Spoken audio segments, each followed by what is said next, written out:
Good morning again. An annual tradition at our house. But you know what? The tree never quite looks the same.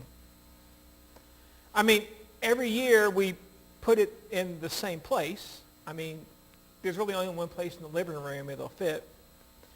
And well, it's an artificial tree. So after you take it out the box and you unfold all the branches and you put it all out there, it pretty much takes the same shape. And well, the lights, the one we had a few years ago, there was only one way to put them on, but now the lights are built into the tree. So there's really only one way that those are supposed to work. But then we get to the ornaments. And pretty much, they're the same ornaments that we've been using for years and years and years and years. Maybe somewhere along the way we picked up one or two or during the year, or maybe as we were taking the tree down from the year before, something got broken, so it's not there. But pretty much, it's the exact same ornaments. So why is it never the same? Because I don't remember where we put the ornaments from year to year. I mean, we pack them in a box, and we put the bubble wrap on them, and we put them out in the shed, and there they sit for a year, and we bring them back out, and we don't have a Christmas ornament map where this one has to go there and this one has to go there. So kind of what we do when we begin to decorate our Christmas tree is we randomly begin to pull out ornaments, and then we randomly pick a spot to hang said ornament on the tree.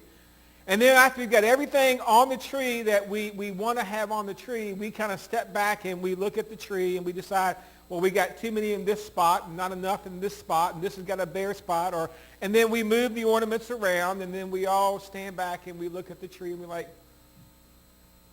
it's all done. Now, this process is kind of fun for Christmas trees. I mean, who wants a cookie cutter Christmas tree, right?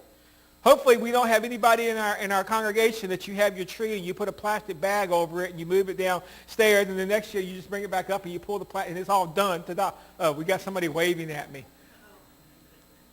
Who wants a cookie cutter Christmas tree? The randomness makes it kind of fun. But when it comes to life, we don't like random, do we? We don't like our events just to happen to us. You see, random means made, done, happening, or chosen without method or conscious decision. And again, random is okay for Christmas trees, but when it comes to my life, I want a plan.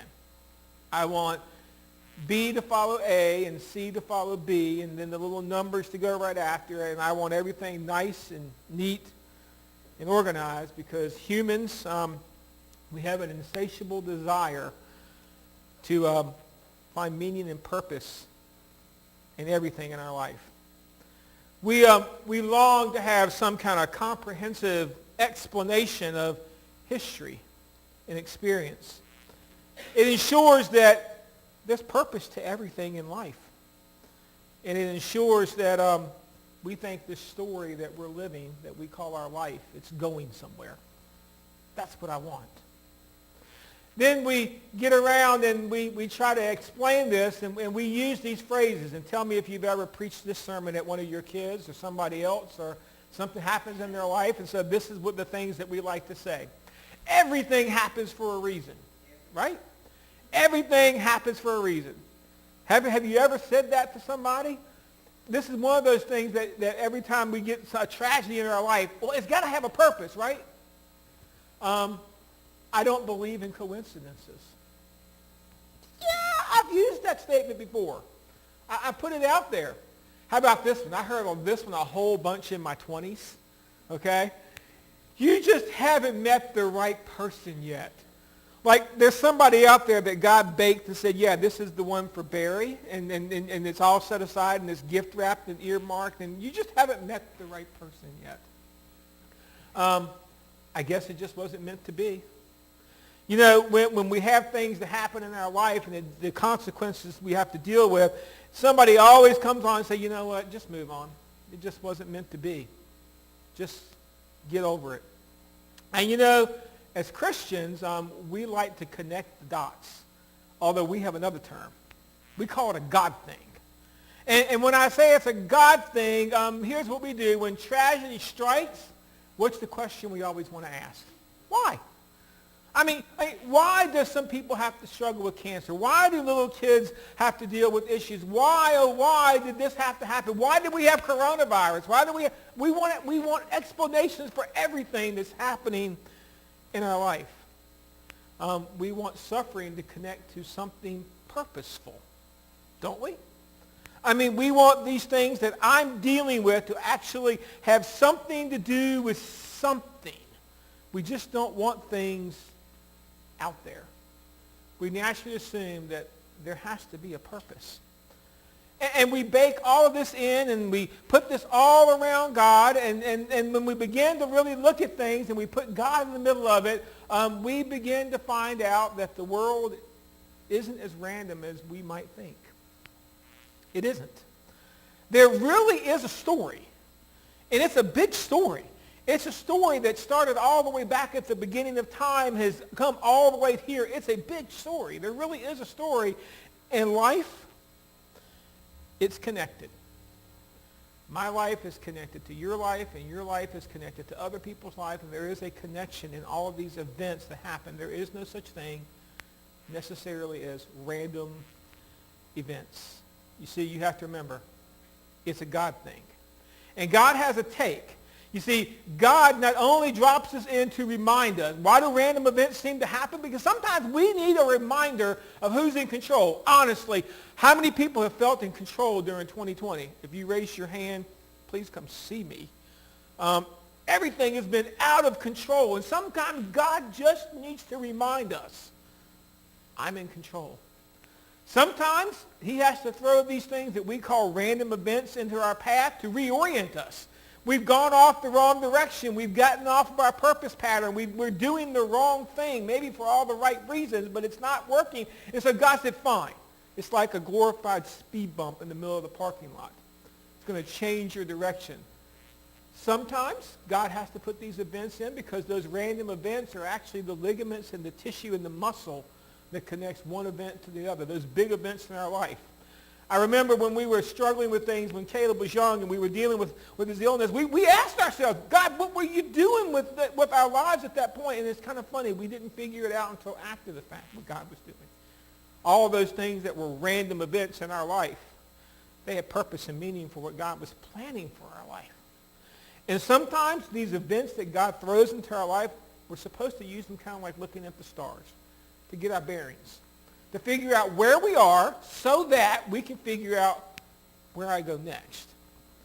You see, these random events have meaning in our life. And you know what? They're all about a story.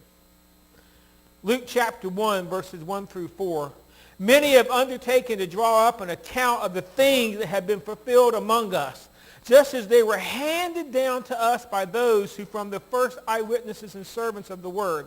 With this in mind, since I myself have carefully investigated everything from the beginning, I too decided to write an orderly account for you, most excellent Theophilus, so that you may know the certainty of the things you have been taught. When we get to Easter, we like to go to Matthew. Matthew has this really cool account of the Easter story. And when we get to Christmas, good old Dr. Luke, he seems to have everything in order, and he gives us a nice picture of how things unfolded. But as you're looking at these 4 verses, I want you to zero in on that last verse that I read. Verse 4. Luke has a purpose in what he's writing. He wants you to know the certainty of the things that you have been taught. That's the purpose. That's the reason every single year, while the characters in the story don't change, and while the manger doesn't change, and the things that we do don't change, and it seems like, oh my gosh, how many times can you retell this story? You do get. We retell the story so that we will begin to, again, know the certainty of the things that we have been taught. And so this morning, here we go again. We're going to tell the Christmas story again. And you know what? We're going to do it again on Thursday night just kind of from a different perspective. And so this story for Luke begins in Luke chapter 1, verses 26 through 37. So verses 26 to 27. In the 6 months of Elizabeth's pregnancy, God sent an angel to Gabriel to the Nazareth, a town in Galilee, to a virgin pledged to be married to a man named Joseph, a descendant of the descendant of David. The virgin's name was Mary. So it mentions here right at the beginning that this is at the 6th month of Elizabeth's pregnancy. We'll get into that in just a minute. She is a relative of Mary, and I don't know if Mary knew that she was pregnant or not. I mean, there was no Facebook. There was no Twitter. You think our post office is slow. Theirs was really slow. I don't know how the news got where it needed to be. I don't know if Mary was already aware that Elizabeth was pregnant. But he shows up, and he begins to give this message.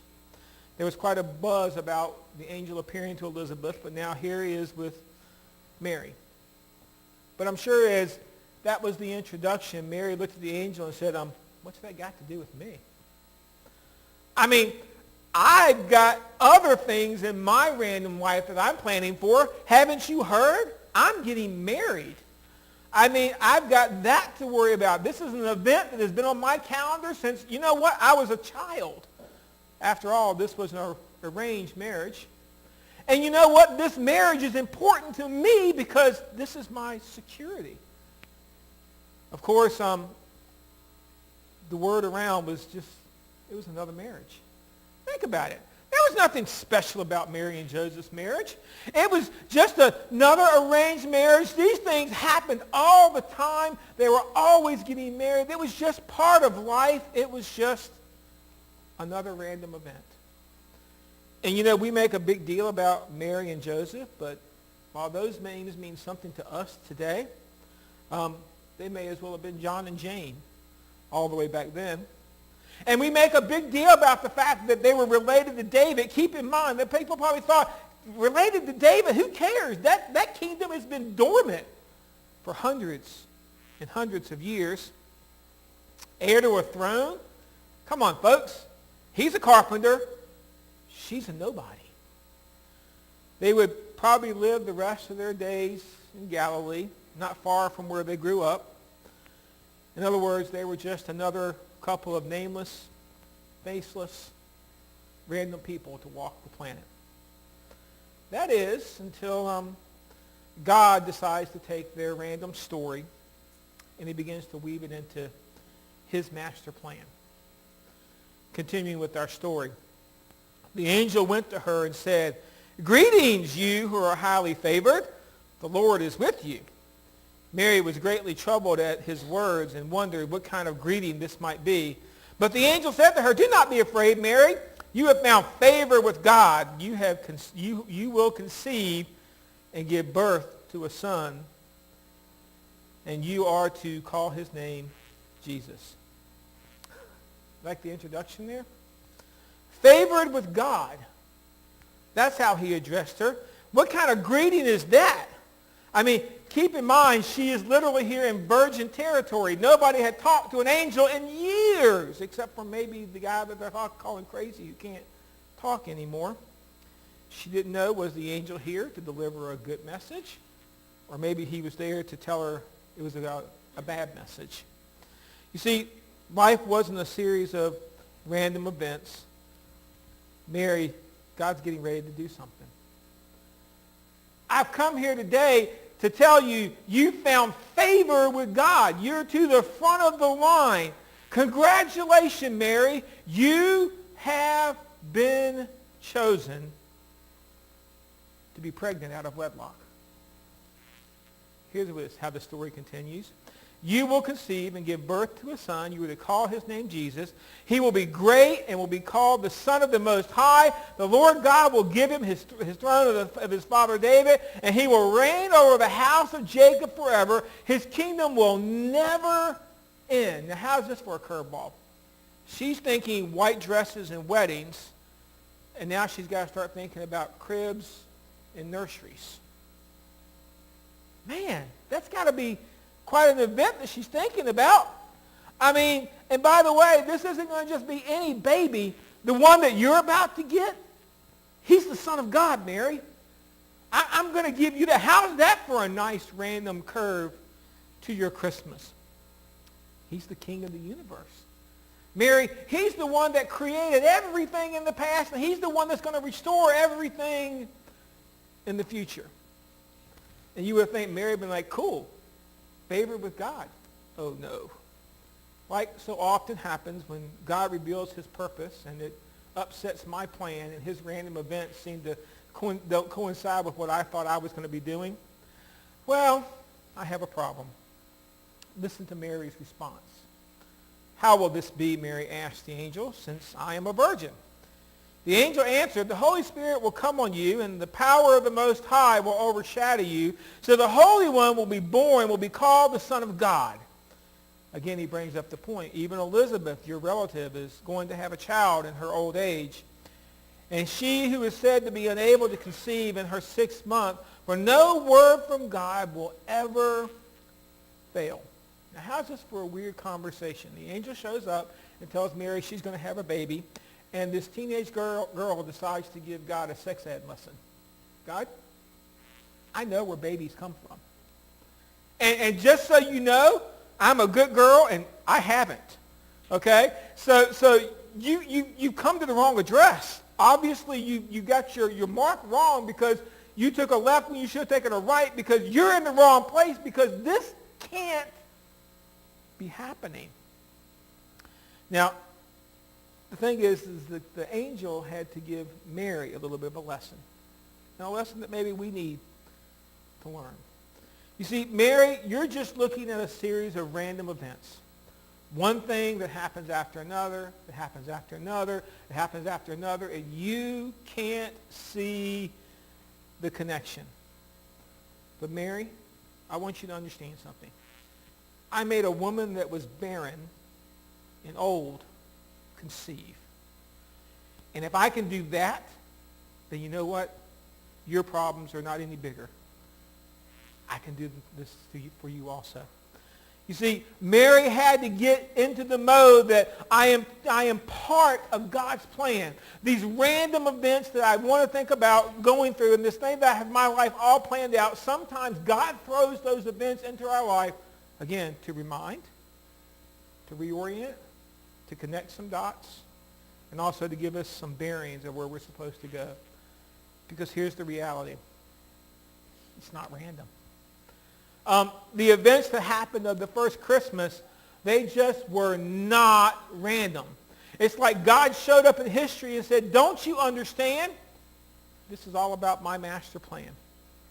This is about the will of God. Every one of those kingdoms and every one of those governments and every one of those empires and all of those things in history, they have come and gone. But you know what? I am forever. And when you look at the details of history, how oftentimes do we not see his hand?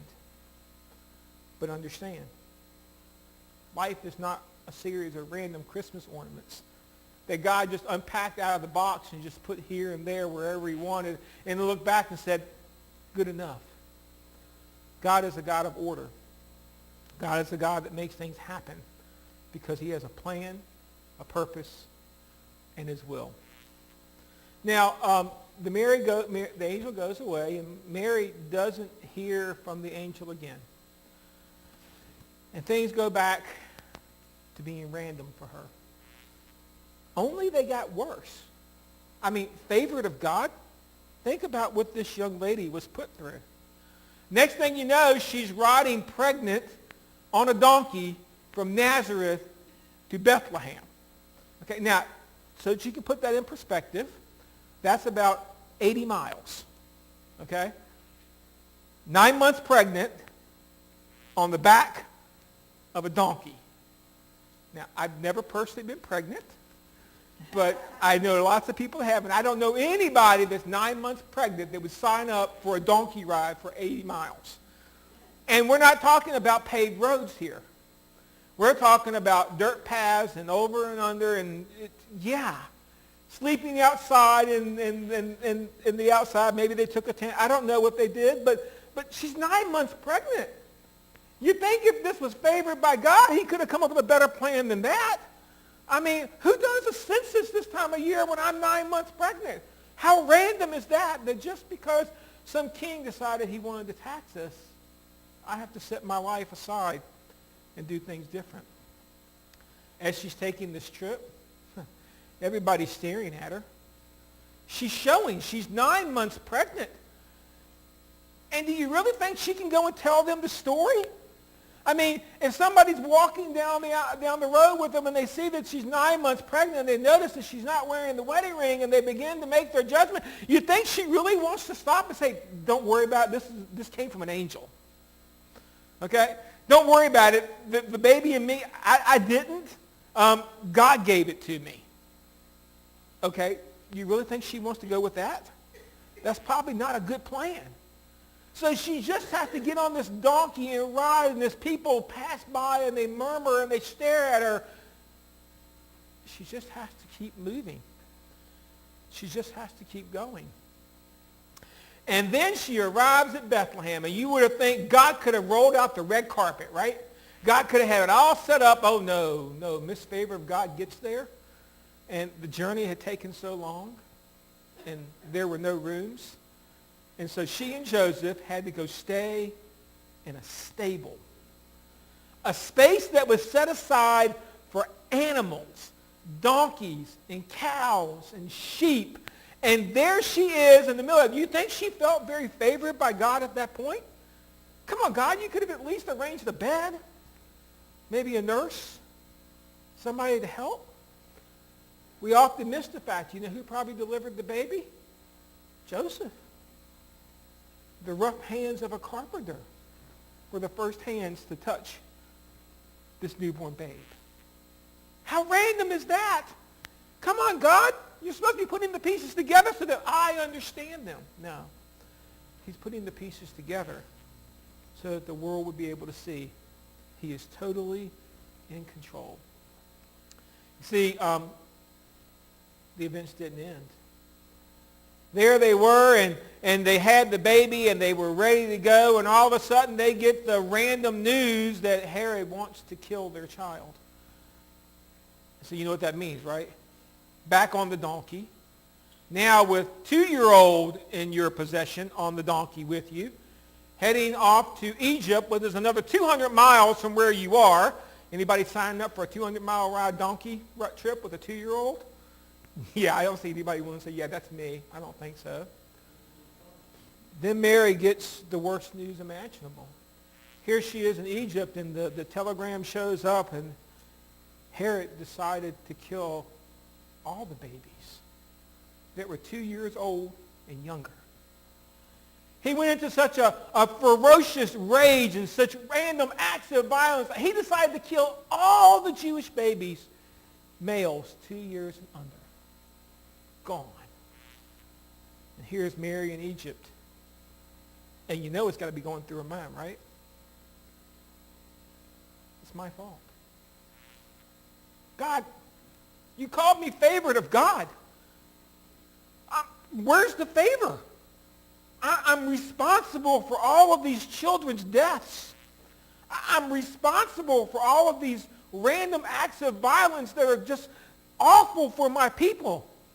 God, it's my fault, right? I did something. This wasn't a favor of God. That greeting back when you said favored one, what you meant is cursed one, right? You think Mary felt that sometimes?